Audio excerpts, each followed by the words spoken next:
Good evening, everybody. So I think we'll just begin and we'll have everybody join in another couple of minutes. I'm Alicia. I'll be moderating this session for you today. This webinar is going to answer any questions that you may have about securing your MBA in the USA and your career prospects surrounding it. So we are joined by an incredible set of panelists today. We have Sneha. Sneha is a lawyer. She's also a part of your class of 22 at Simon Rochester. She's pursuing her MBA there. She also secured close to 50% scholarship at the university, and she's been very nice to join us at 7 a.m. From where she's at. So thank you, Sneha, for joining us. Gaurav Bhatia again is our CVO at Leverage Edu. He is your go-to person if you have absolutely any questions about your student admissions abroad. He's mentored uh, I have lost count of the number of students Gaurav has mentored and helped secure admits at universities.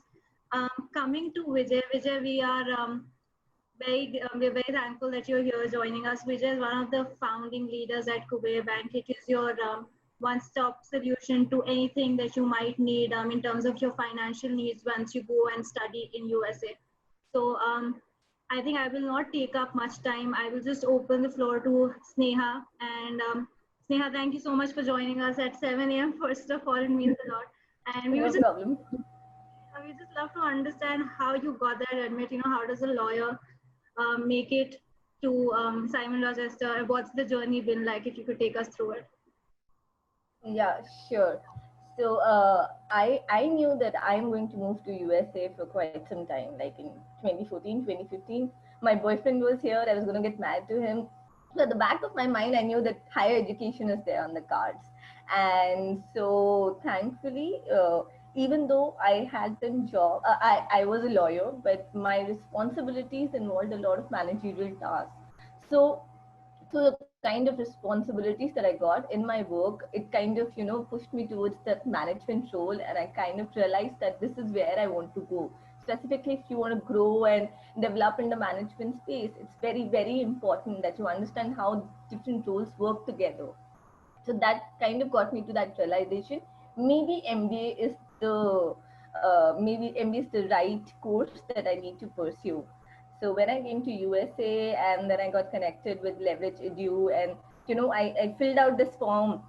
Initially, they gave me a lot of questions, that introspection questions, and then there was somebody who spoke to me and made me realize what kind of career suits me well.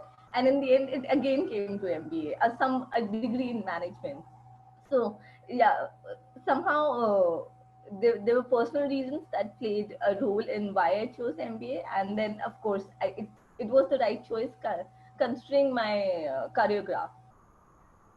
Perfect. And I think I'll just get Gaurav in at this point and talk about your interaction and how the admission process was like. Gaurav. Sure. So, Sneha, thanks for joining us. My first question to you, from my, would be that you worked for quite a while, almost for 6, 7 years, before you decided to pursue business education, and it's not uncommon for somebody with a background in law to pursue an LLM. You've given me some background that yes, you worked in a role that required managerial skills, and that's what got you interested. But why not LLM? Maybe that's more interesting to me.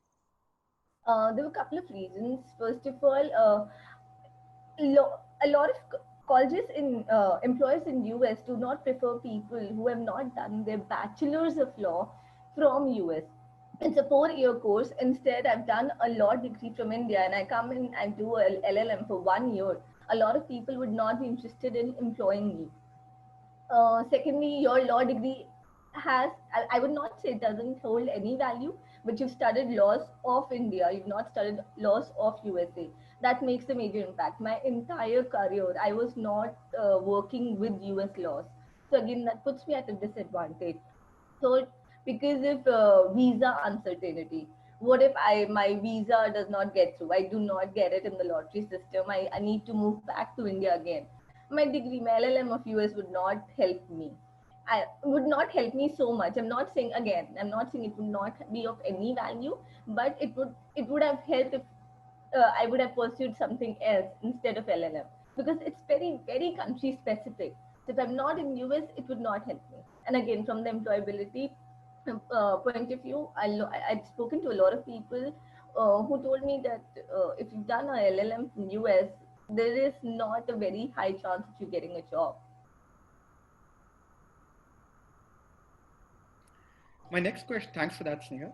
Uh, my next question for you then logically is, I know that you thought about, pursuing an MBA at some point in time. How did you go about this journey? What do you think were hiccups that you faced initially or roadblocks that you faced when you started thinking about this journey? And how did you go about it?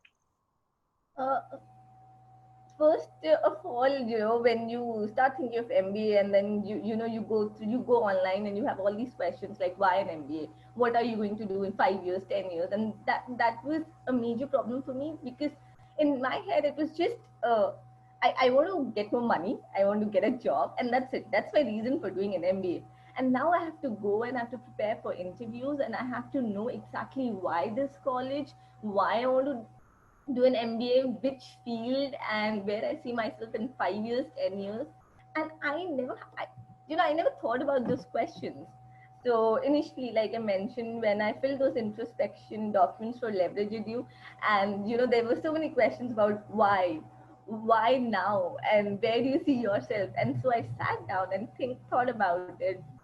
That helped, but that was a major issue. In fact, that was a major issue for me for a long time.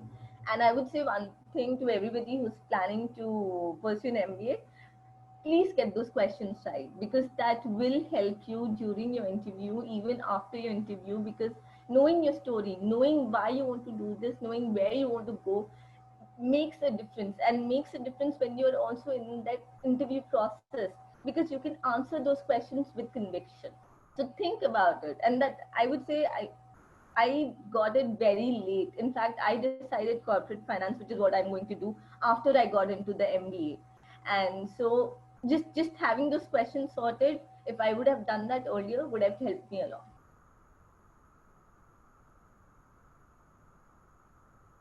Gaurav, you're on mute.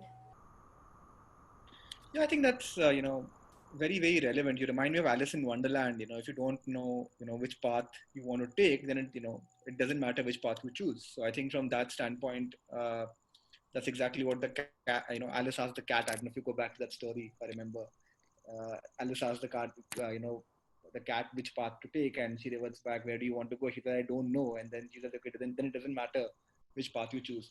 But to me, that is by far the most important question, because all schools have a different strength. They have some schools are extremely strong when it comes down to investment banking roles. Some other schools, for example, see a lot of incoming class come from consulting schools. Some schools see a lot of outgoing class go to consulting schools as well.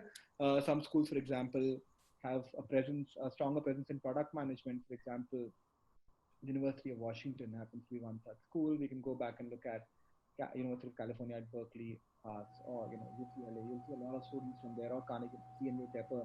A lot of students from some of these schools will essentially end up in product management, because that's what is the strength of the school, and they actually select that school also because they have that ambition in mind. So each school has a different strength, and it's important to know what you want to do to essentially help you define which schools to reach out to. So very very important point there, Sneha. Sneha, so when you applied to business schools, and when you applied to University of Simon Rochester, you're also a Forte Fellow, and I understand it's quite a big deal. What is a Forte Fellow exactly? Can you give me some? Can you give me some insight? What does the fellowship really mean, both in terms of connections and in terms of the scholarship that it offers? So Forte is a platform which promotes women leaders into business. And I don't exactly know how many members, but it has a lot of members, and it keeps having those webinars, and you can connect to people through coffee chats, or just being by virtue of being a Forte member, you can just it gives you that leverage, in fact, to go and talk to other women, or just tell them, I'm going through that same journey. I'm into business. So it's a very strong network of women, and you have a lot of people, a lot of corporate partners that are supporting you. And by virtue of that, I think it helps in making better connection, because you have a lot of people who have either gone through the same journey or who are going through the same journey. Forte gives you a platform to connect with them, and they have their own workshops, they have webinars, and this year I missed it, but otherwise they have this 2 day conference where you have people, CEOs from different companies coming in, talking and telling us about their journey. So it helps to connect. It really definitely helps to make connection, and that is what an MBA, connecting with people, that's very, very, very important, and that's something that everybody does once they get into the school. So 4 day helps you make a strong connection to people, and to just gives you a platform where you can get more opportunities to connect with more people. I'll just say that. Sure. So it's quite a coveted fellowship. Not every woman gets in. You happen to get the Forte Fellowship at three schools. So, firstly, congratulations. I mean, you had scholarships, I think, if I'm not wrong, running anywhere between 50 to 70% of your entire MBA fee paid out by the Forte Fellowship. That in itself is quite significant. But how did you take that decision of which school to go to now that you have scholarships coming in from all three schools? That actually makes it even more confusing. Like, if you had one scholarship, then maybe it would have helped you take that decision. But you have three schools and all three with scholarships. So how did you go about that? So it was quite tough because I got this amazing scholarship offer from May School of Business, and I mean, the after it was close to 70%, and when you looked at the amount, and I thought it's so easy to pay that off. I don't have to worry about loans. I don't have to do anything, and but then I decided with Simon, even though it gave me 50% scholarship, and that's a significant amount, but I decided to go with Simon because of STEM program. In fact, I was very reluctant to let go of Notre Dame offer because of the brand that Notre Dame brings, and because of the STEM designation, I decided to go with Simon. And on I again, this is something that everybody who's thinking of pursuing MBA in US, STEM designation matters a lot right now, specifically because of the visa issues that we are facing. So why, if people don't know what a STEM is, what STEM helps, how STEM helps is, if you're doing an MBA program that is not STEM designated. So once you've completed your program and you get a job, and your employer applies for an H1B visa for you. H1B is a lottery system, right? So through a non-STEM program, you only get one chance at that lottery. If you don't get it, even though you have a job, even though you have an employer who's sponsoring your H1B visa, if you don't get your name in that first attempt at that lottery, you're out. You have to go back to India. And with STEM, you get 3 attempts. And I personally know, like my husband, his first attempt at lottery got rejected, but because it was a STEM program, he got another chance, so he got it at the second attempt. So try, when you're thinking of the MBA programs, do consider STEM designated courses, because they are important, especially in the current scenario, in the current environment. There's a higher risk of your visa getting rejected. The increase, there has been visa rejection rate has been on an increase. So for me, going to Simon, one of the main reasons was that it offered STEM designated courses in finance and marketing, in another field. I'm just going to recollect, but it offers STEM designated courses in multiple fields. So yeah, that was my main reason. Thank you. I think that's a very detailed answer. So my understanding is, and for the understanding of students, the STEM designation gives you 3 shots. So it basically gives you 3 years of stay back on OPT. Yes. Is that right, Sneha? Yes. Excellent. Sneha, my next question for you is that, yes, you decided to take it up because of the STEM designation. And now that you will, how are you looking at your career moving forward? I understand that internships, and offers for internships have even started coming through to students even before the program has started. So how is the whole scenario looking like? It sounds a little positive to what everybody would have thought would be a very somber scene given the situation. Are things opening up and are things looking better? Yes, it is. In fact, I was very apprehensive about how this year is going to turn out to be. But honestly, companies are reaching out. We have webinars from Amazon for next year summer internship. Credit Suisse already had their offer. Uh, that summer internship for 2021, they already had interviews and already had their application open. So I thought that people would not be, there wouldn't be so much of opportunity. But I've had a talk with my career advisor, with my academic advisor, and everybody's been telling the same thing, that everything has moved to virtual platform, but offers are still there. Almost the entire class of Simon 2021 had their internships, even though they're doing it virtually this year, but none of them lost their offers. So the situation is not so bleak as people would believe. I think the only issue right now people are facing is with visa, but otherwise, I would say that with MBA, you would not face so much of an issue, at least with the internship and getting a job. I think that sounds very promising and positive. Thank you for that, Sneha. Sneha, an important question that often comes up for a lot of students who are looking at applying to business schools and MBAs is the GMAT, right? Uh, if you could give me some perspective there, do you really think? Firstly, does it really take a stellar GMAT score to make it, or do you think the application plays a bigger role? How do you measure some of these things from your own experience? I can have my viewpoints coming in because I talk to a lot of students, but to hear it from the student herself would probably be a little beneficial. So yeah, what's your I never gave GMAT. I gave GRE, and I got a very okay average score. I got 313. I gave 2 attempts and I got exactly same score, 313.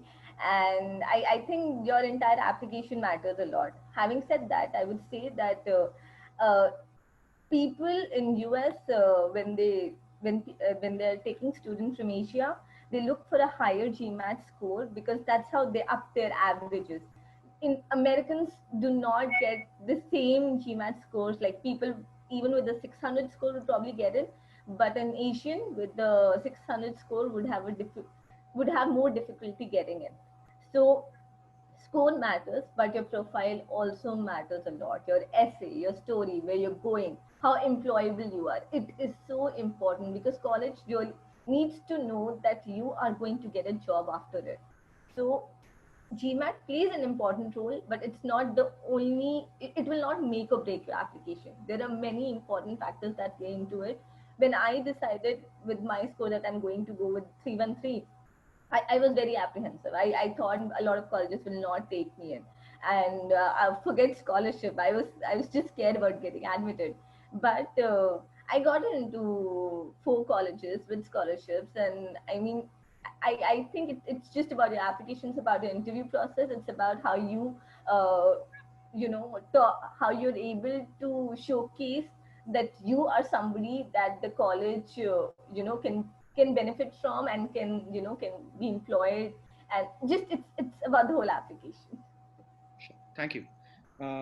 Very valuable. Another aspect that students often think about is extracurriculars and what they've done. So I remember talking about this to you, and you kept telling me, I don't have anything extraordinary on the extracurricular front. Don't ask, don't keep pushing me to find those stories. But I'm sure there were certain insights that you brought out. So how did you go about that, please? It's very scary, when I remember filling Notre Dame's application, and there was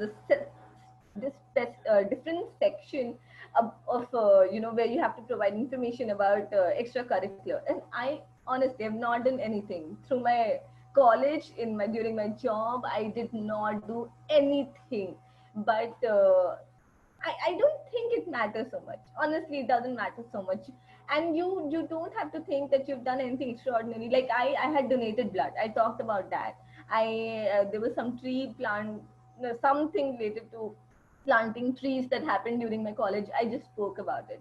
But in none of my interviews did the interviewer asked me about those extracurriculars. In fact, I had spoken to a few students also, and I don't think it matters so much. I think it's again your employability, your story, where you want to go, how you are as a person, that matters more, and how much with conviction can you tell the college that yes, this is the college where I want to be.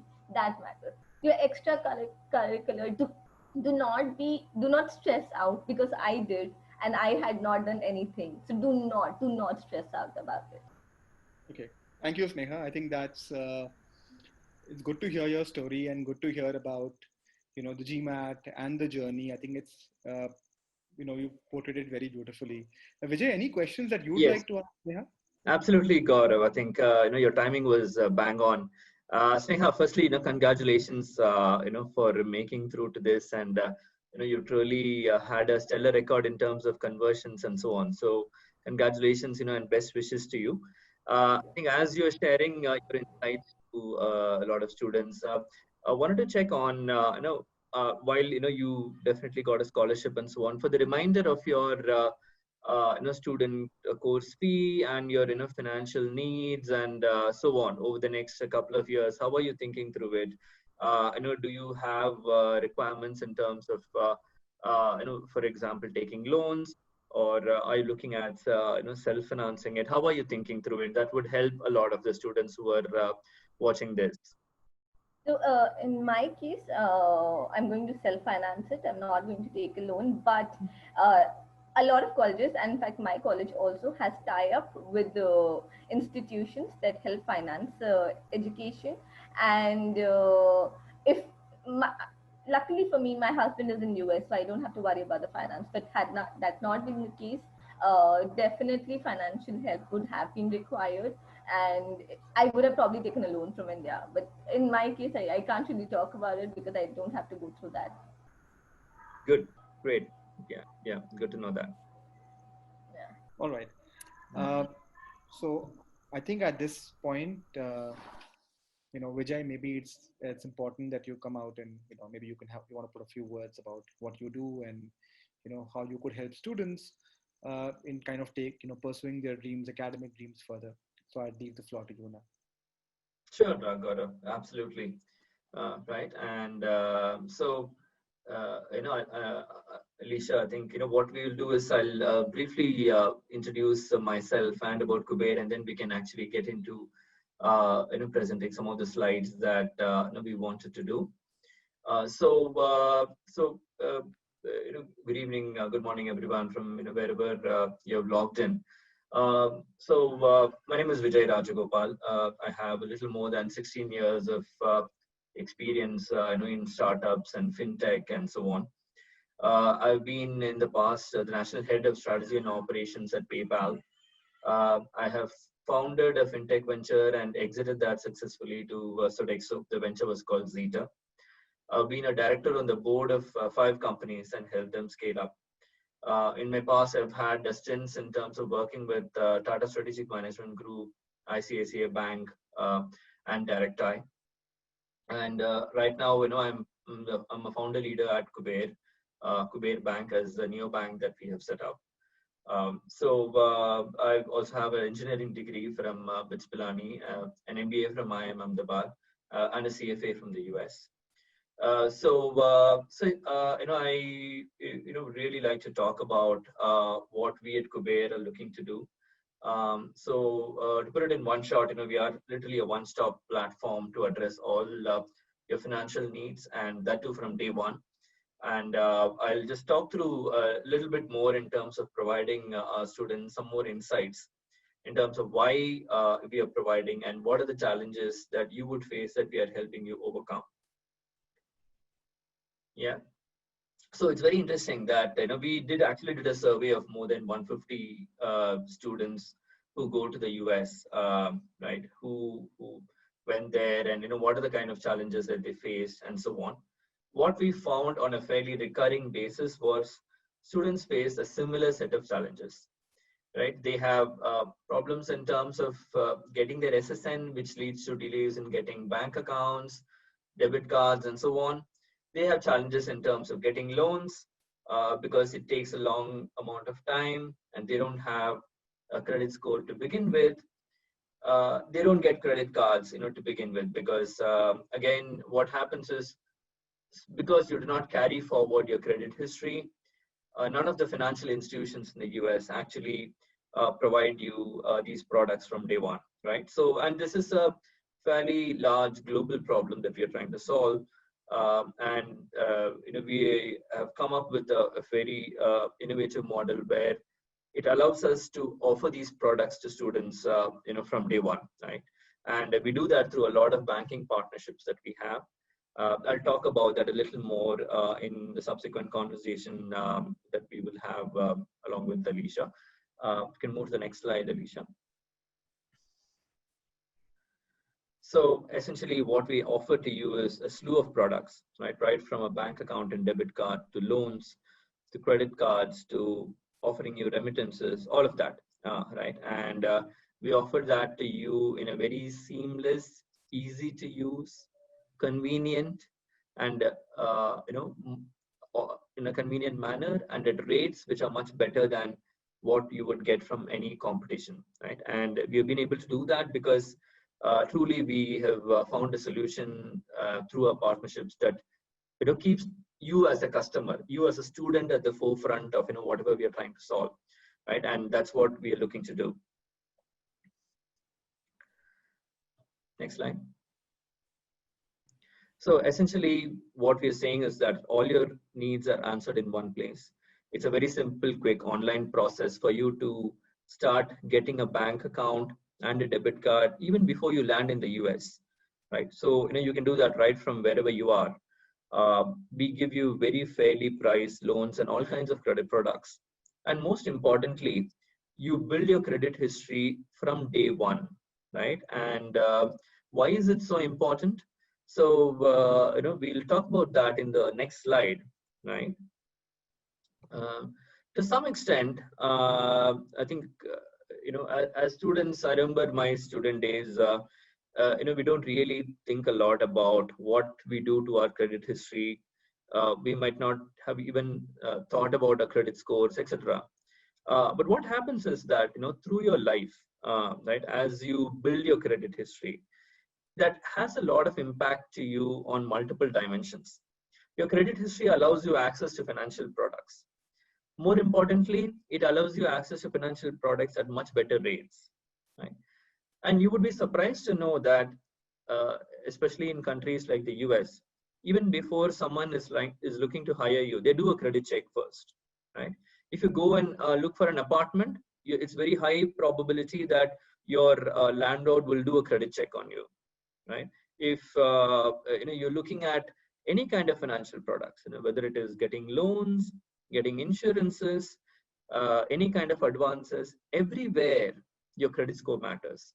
Okay, so there is like many of you might be familiar with the CIBIL score in India, right? So what the US has as an equivalent is called the FICO score. FICO is the institution which provides that score, and your FICO score gets built up over a period of time, right?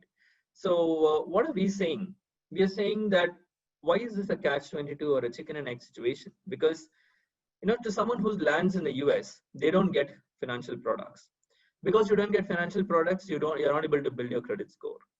And the reason you don't get financial products is because you don't have a credit score in the first place, right? So how do you solve this, essentially? Right? How do you solve this? That's the thing that we were trying to find a way through. Okay, and the way we do it is today when you move borders, you're able to carry everything as you move cross border, right? Your education, your financial status in terms of just the sheer amount of wealth that you have, your reputation, everything gets transferred seamlessly. There is one thing which doesn't get transferred, and no prices for guessing, it's your credit score, right? What happens is that the moment you land in a foreign country, you start pretty much from scratch.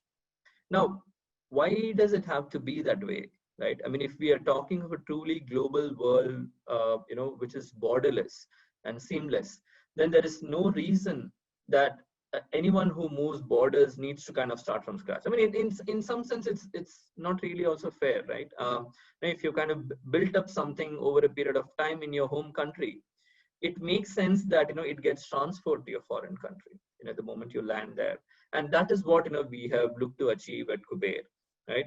And you can ask us how have we done that. The way we have done that is that we have partnered with banks in the origin country, we have partnered with banks in the foreign country, and through this network we are able to offer these products to you, right? It's because these banks are talking on your behalf. So you have the ability, when you work through us, to transfer your history from your origin country to your destination country. Even if your history is thin, or even if you're relying on someone in your origin country as someone who's backing you, we can transfer that as well, right? And that is the reason why, when we are saying that we will offer you products from day one, we really mean it, right? So that is the advantage you have in terms of working with us. And some of the use cases have been mentioned in the slide, like you don't get credit cards. Typically landlords charge you higher deposit because you don't have a credit history, and you don't get vehicle loans, right? And which you might actually be wanting to take very early on in your student life. Yeah. So yeah. So moving on,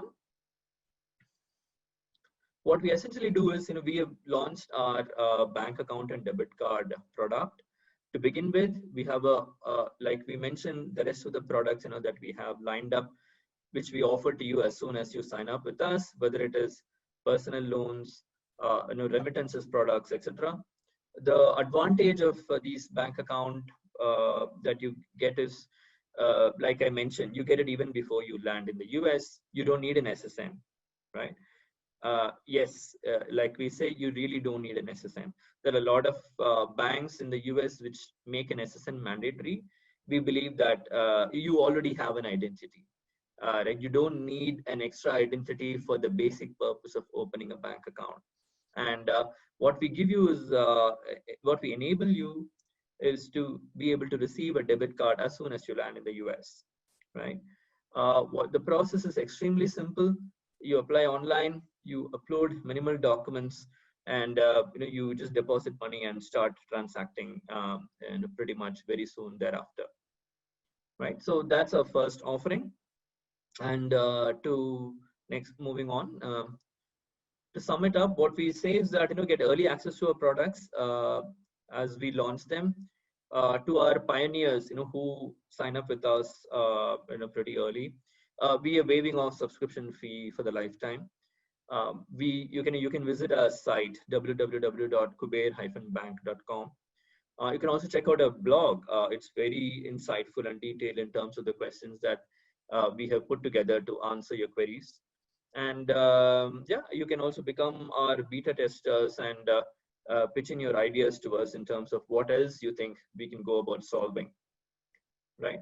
So that in a nutshell is what Kuber is, right? And what I would be happy to elaborate on further in the rest of this discussion is some of the questions that you all might have, some of which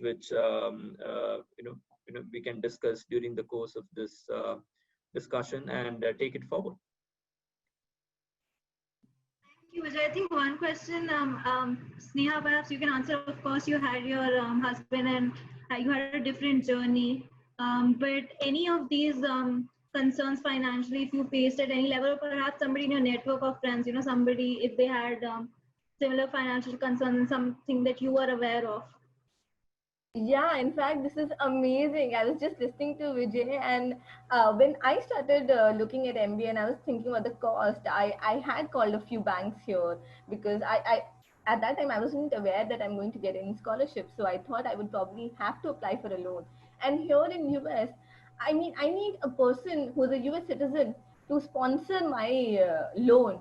So my husband can't get a loan for me, and our visa was expiring. So I mean, and so at that time, there were so many concerns, and how am I even going to get a loan? Like, there's nobody who's going to co-sign a loan or sponsor or give a guarantee. And then if I have to apply from India, how do I do it? So this is amazing. And yeah, a lot of people face the same issue. What Vijay mentioned, that you don't get an SSN, you need somebody to co-sponsor your visa, you will not get any credit history. All these issues are real, and a lot of people face them. So what benefits of this is amazing. I mean, I would definitely tell my friends about it who's considering MBA or higher education here. Thank you, Sneha. I think really helps to get real-time feedback, right? And then that's exactly what and especially people like you have been through the journey, you understand some of the pain points, and and imagine this happening to immigrants all over, right? I mean, this happens to people who come not only from India, pretty much from across the world. When people move to the US, this happens, right? And so, I mean, it's truly something that we are passionate about in terms of solving. Which is why we have put this together, and we are happy that you can relate to this. I'll also take this moment to just kind of go ahead and ask all of you a few questions that we had. So from the students that had registered and had questions for you, I think Gaurav, I'll shoot the first question to you. We had a student called Akshay Datta from Mumbai, and he wanted to know that given the visa scenario at this point, what do you suggest to students who want to pursue their MBA in the US? Okay, very, very good question. Very pertinent question to the current times. My suggestion is very simple, exactly similar to what Sneha mentioned. Do look for STEM-oriented programs. They give you 3 years of an OPT. You've got 3 shots at an H1B, and generally, for most people I have known, 3 years is good enough time to essentially see yourself uh, move up and move up to an H1B situation. So it's not all that bad. The current visa situation has not got the OPT out of picture at all. It doesn't affect the OPT. Yes, it affects H1B for 6 months because the elections are on, and I pretty much believe that once the elections are done, we'll probably be back in the zone where H1B is going to be back, right? So it's a momentary issue. It should not be looked at from a sense of permanency. That's not what the intention is. And I think with regards to how can you maximize the chances of making it through the H1B process, as Sneha mentioned, and rightly so, if you're looking at STEM designated programs, they give you a higher shot at it. Yeah, absolutely. Um, One of the popular questions that I went through with the registrations was also to do with, you have a university's requirement. And now how do you prepare for it? I think this is something that both Sneha and Gaurav, both of you could answer. Like, you see the university's requirements, how do you go about building that application and that profile? I think if both of you could answer that in your own capacity, that'd be great. So when I talk to students, the employability point that Sneha brought out is the most important. And it's a very simple reason. You got to understand that schools' rankings depend on being able to place students. So it's not like, it's a one-way street. If they're not able to get good placements, if they're not able to get a good pre to post salary, all right, all of these have an impact on the rankings, right? The average salary, the pre to post salary, post MBA salary, the ability to kind of ensure that the student who's being hired can be placed. These are all very important, right? So your hireability is by far the most important factor. The second important factor, which is extremely important as you apply to, good business schools, is the ability to contribute to the classroom. So what happens is, when you're studying, when I was doing my engineering in India, for example, the class was very didactic, which basically meant that the teacher taught, we heard. It was a one-way street, largely. But in an MBA classroom, typically what would happen is your classmates, you would learn from them, the teacher will facilitate. They'll open an argument for discussion, they'll open a case for discussion, but then the insights would come in from within the class. Now, I'll go back a few years, I'll go back to my time at INSEAD. We had a case, for example, on Google, and I had a classmate, I had a couple of classmates who were working for Google, one from the US, one from London, and they had their own insight. And there was somebody from Facebook as well who kind of, brought in his insights on how a similar problem would be looked into at their firm, right? So the insight was very real time. It was about people who actually faced that problem and spoke about it in real terms, right? That doesn't happen typically when you are, not going with some experienced business school, right? It's, the teacher's view or worldview essentially is your worldview, right? You take everything at that face value. But sometimes, real life is not theoretical. Theoretically, I can see a certain problem can be solved in a certain way. But when I'm dealing with it practically, there's a lot more to it. And that insight essentially comes, and there are cultural impacts as well. The same problem, for example, if it comes up in India, or the same problem is being solved somewhere in the US, the way, or in Netherlands, for example, people could, approach the same situation very differently. All right, people have different ways of looking at teamwork. People have different connotations to leadership. Some of these things can be very, very different and assumed very differently in different countries, right? So from that standpoint, it's important that you're able to contribute to the classroom. The first thing, as I mentioned, is, are you hireable? Are your post MBA goals clear? Does it look like you can clearly charter your journey? This is where I am today, to this is where I want to be today, and these are things that I have to learn. So a lot of folks get it wrong because they believe they are know-it-alls. All right. So when they're writing their applications, they're writing from a perspective, I already know it. And think about a business school. If you already know everything that you should be knowing, why even come to school? Why even waste a couple of years in the process? You might as well just take a job, right? So obviously there is something lacking. It's obvious that you really want to get something from that school. It could be the network. It could be a certain course that helps you. So let's be humble. Let's understand you know, what our areas of learning are, and let's bring that out in the application process. I think that's the first piece. Second piece, the third important piece, which Sneha brought out, and said that it's not important, which was the extracurricular piece. In a lot of schools, specifically in the US, it does become, an important point, specifically if, for a lot of folks. Like, I'll give you an example. We had a grandmaster, one of the youngest grandmasters way back in the 90s and 2000s, was an Indian chap in chess. And this gentleman essentially at the age of 17 or 18 decided that chess wasn't the way for him to go. So he went to Stanford and pursued computer sciences. All right. Now, the reason I'm bringing out that story is at one point of time, a school like Stanford had a lot of Olympians in it. So they really cared about the fact that they would like diversity in their classroom. A school like Michigan, for example, really takes pride in their students, participating in their extracurricular sporting events. In fact, the word Ivy League essentially comes in from, schools that compete for sports. Okay. It's nothing to do with the prestige and reputation came in because they would compete for, a sporting event that comes in together. So, one needs to understand there's a little bit of history to this also. But certain schools do value diversity. It's important to know that.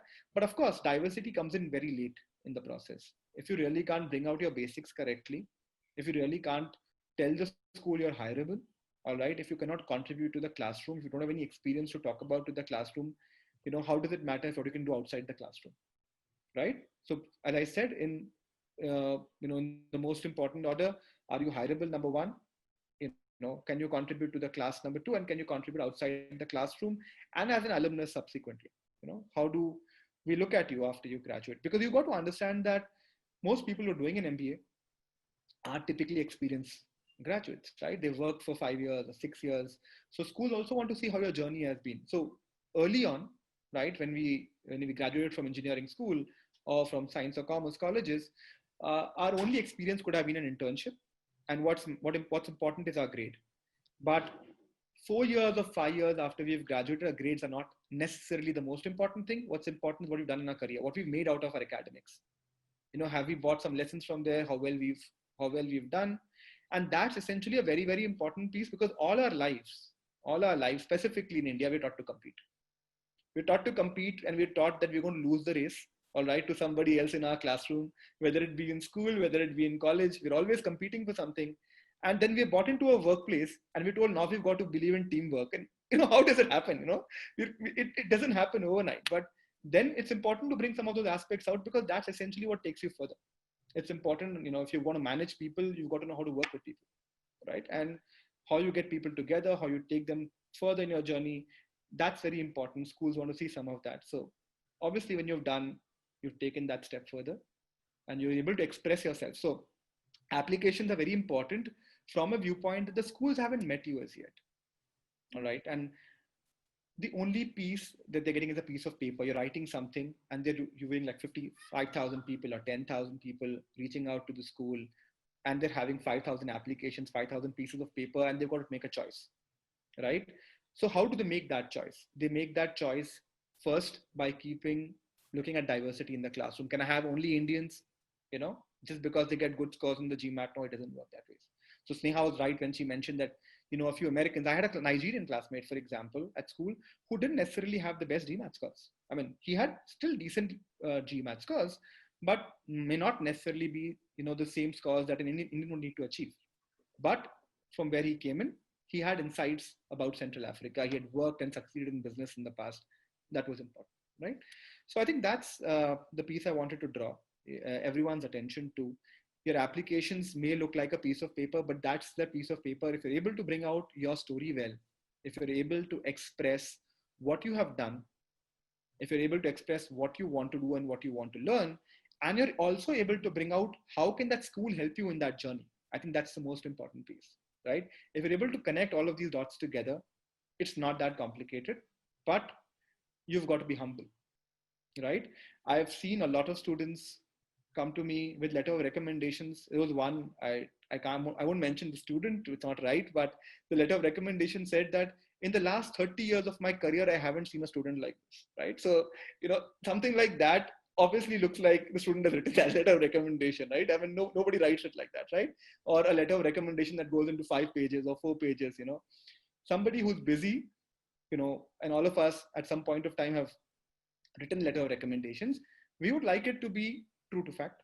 We would like to show what the student has done. We'd also like to show what the student needs to learn, right? So it's important to be, look at everything objectively and then bring out facts as they are. I think a good application is an application that is true to you. It can't be somebody else's story. It can't be a cut and paste. A lot of students make mistakes by going online, cutting and pasting an application. Plagiarism plays a very, very important role. All right. Every application is checked for plagiarism. If you believe you can take anybody's application and cut and paste it and believe that's going to be that story is also going to work for me, it doesn't work. So I think some of these things are important. And I think that's my insight to this. I hope I've been clear. Sneha, anything you'd like to add to what I said? No, I think you've pretty much covered it all, and I'll just second what you said about extracurricular. I meant don't stress about it, but it definitely helps if you have done something in addition to your work. It will definitely help in making your application stand out. So let's say if you have a less GRE or a GMAT score, but you have done you worked with NGOs or you have a lot of extracurriculars on your CV, so that would help a lot. So, sure. But just don't be scared. No. I agree with you. I think what happens, a lot of people write their application by saying, I'm very passionate about something. I'm very passionate about social impact. Okay, what does passion even mean? It's a very loose word, right? If I'm passionate about something, what have I done about it? Nothing. Yeah. Then it becomes a question, right?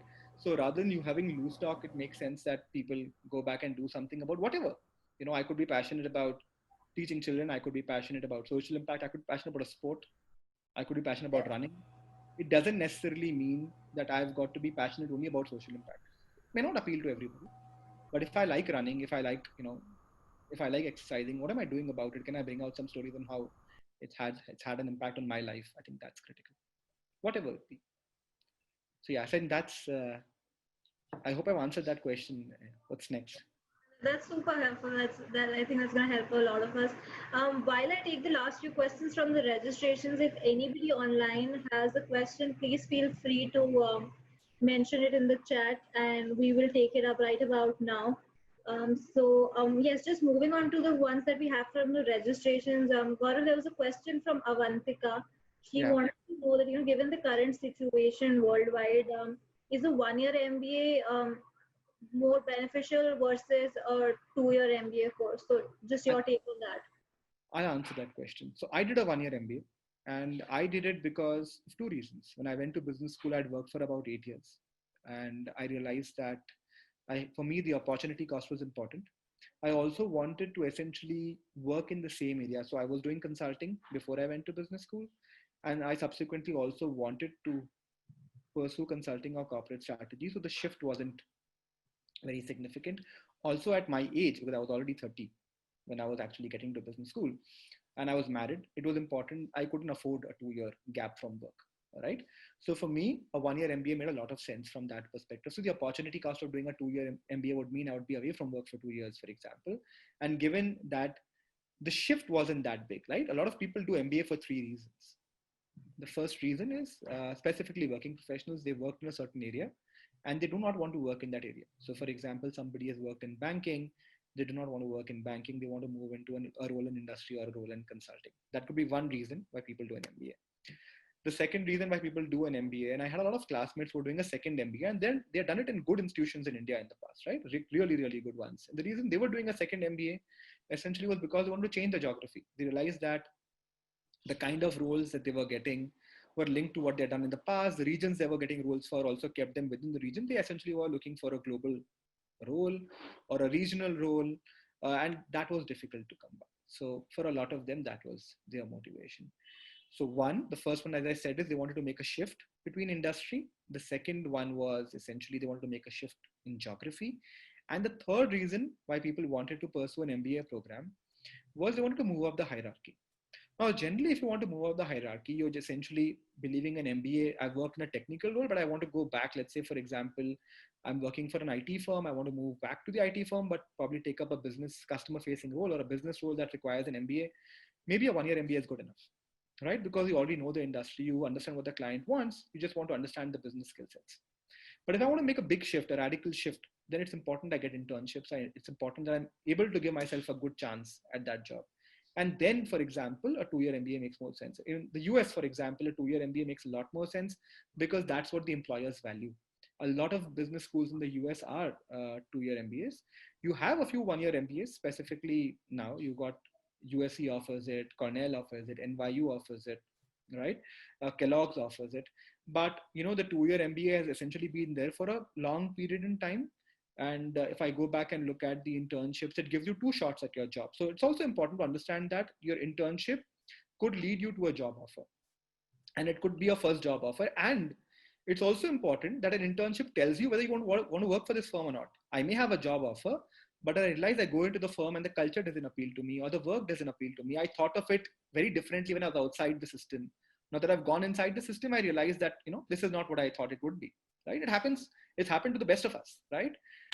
So then, for example, it gives you a chance of looking for another employment. You're not jumping at the first job that comes your way, right? So in many ways, a 2-year MBA gives you that opportunity also. It's not, you shouldn't just discard it because it's 2 years. So a 2-year versus 1-year debate should not be looked at from a perspective of the current economy. It should be looked at from a perspective of what I want to do. I hope I've answered that question. Yeah. Next one. And yeah, one of the things I've heard you speak about at multiple occasions is a student's personal journey and how they make the most of the opportunities that they have at, that they kind of receive at the university. But I see this one question. I would love for you to kind of answer this again, given the new set of audience we have. There's a question from Rahul Srivastav. He asked that, whether if somebody's gotten into the top 10 business schools in the world, is it certain that he or she may land up into a good job? Yeah, good question. So you would land up into a good job, but good is relative. What does good mean? Yeah. What is good to me may not be good to you. So the first thing that you've got to get to is what kind of job am I looking forward to? Because even if I get a job that is not in the same industry, I may feel that's not the best option. Hence, it's important not to look at from top 10 in the world, but top 10 in what? Am I looking at the top 10 for product management roles? Am I looking at the top 10 for consulting? Am I looking at the top 10 for finance? And my answers will be very different.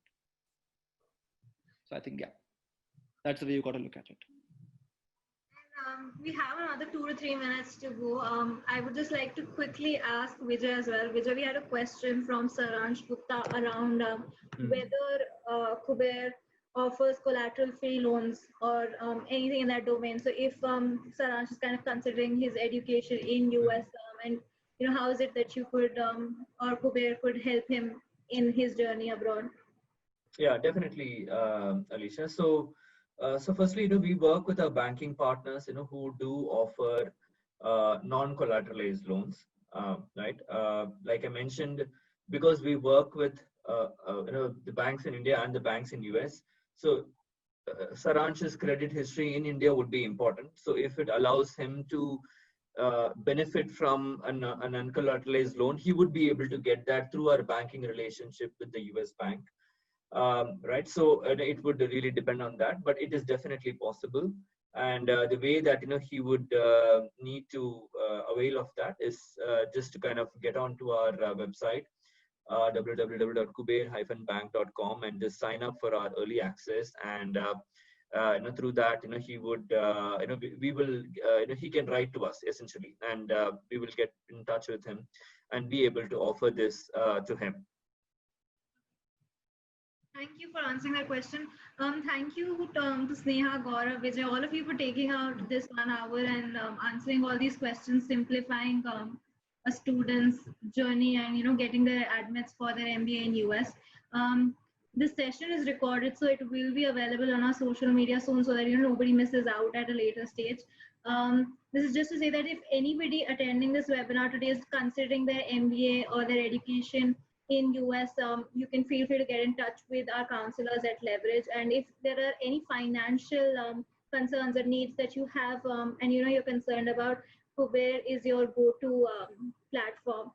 So I think thank you so much to all of you for sparing the time, and we'll connect at a later day in life. Thank you. Thank you, Alisha. Thank you, Sneha. Thanks for joining in. I knew it was 6:30 a.m. in the morning when you joined us. It's really kind. I hope you can grab a coffee now, hopefully for yourself. Yeah. Thank you, Gaurav and Sneha. I think it's been a really interesting conversation that we have had, as we have been able to also address multiple questions. Right. So looking forward, to kind of moving ahead on a lot of things that we discussed, and I hope the students who logged in, really found this useful. So thanks for everything. Thank you. Thanks. Yeah. Thanks. Have a nice day, guys. Yes. Thank you. Bye. Bye. Yeah.